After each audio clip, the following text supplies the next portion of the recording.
பேர் வந்து டிஸ்ட்ராக்ஷன்ஸ் பற்றி என்கிட்ட கேட்டுக்கிட்டே இருப்பாங்க. ப்ரோ நான் படிக்கணும்னு நினைக்கிறேன் ப்ரோ, ஆனால் செல்ஃபோன் எடுத்தாலே என்னால் படிக்க முடியல. இன்ஸ்டாகிராம்லேயே இருக்கேன், ரீல்ஸ் பார்த்துட்டே இருக்கேன், அதுலேயே நேரம் நிறைய போயிடுது.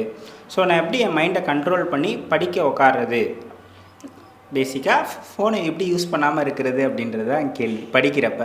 நான் என்ன பண்ணுவேன் அப்படின்னா, எனக்குமே பெரிய டிஸ்ட்ராக்ஷன் தான் இது. எல்லாருக்கும் இருக்க ஒரு பிரச்சனை தான். நம்ம எல்லாருமே அதில் தான் பயங்கரமாக இதாக இருக்கும். நானுமே இன்ஸ்டாகிராம் பயங்கரமாக யூஸ் பண்ணுவேன், ரொம்ப நேரம் யூஸ் பண்ணிகிட்டு இருப்பேன். நான் அந்த எக்ஸாம் டைமில் மட்டும் என்ன பண்ணுவேன் அப்படின்னா, லைப்ரரி போவேன். லைப்ரரி போகும்போது என்ன பண்ணுவேன்னா, காலையிலே வந்து ஃபோனை வந்து சுவிட்ச் ஆஃபே பண்ணிடுவேன். நான் வந்து உள்ளே போகும்போது சுவிட்ச் ஆஃப் பண்ணிடுவேன். சுவிட்ச் ஆஃப் பண்ணிவிட்டு கரெக்டாக லஞ்ச் டைமில் திரும்ப ஓப்பன் பண்ணி அந்த லஞ்ச் டைமில் பார்த்துட்டே இருப்பேன். யாராவது மெசேஜ் பண்ணியிருக்காங்களா, இல்லாட்டி வந்து ஏதாவது ஃபோன் கால் வந்திருக்கான்னு சொல்லி பார்த்துட்டு இருப்பேன். அப்புறம் திரும்ப சுவிட்ச் ஆஃப் பண்ணி வச்சுருவேன் நான். அதுதான் எனக்கு தெரிஞ்ச ஈஸியான வந்து சுவிட்ச் ஆஃப் பண்ணி போடுறது தான் நம்ம அதுலேருந்து தப்பிக்கிறதுக்கு. படிக்கிற டைமில் மற்ற நேரம் நான் யூஸ் பண்ண தான் செய்வேன். வீட்டுக்குலாம் வந்துட்டேன்னா நான் படிக்கிற டைமே வந்து காலையிலேருந்து சாயங்காலம் வரைக்கும் இருக்கும். அதுக்கப்புறம் நான் சாயங்காலம் வந்துட்டு ஃப்ரெண்ட்ஸ் கூட சுற்றுறது, ஜாலியாக நான் பாட்டுக்கு ரொட்டீனாக ஏதாவது என்ன பண்ணுவேனோ அது பண்ணிட்டு தான் இருப்பேன் நான் பாட்டுக்கு.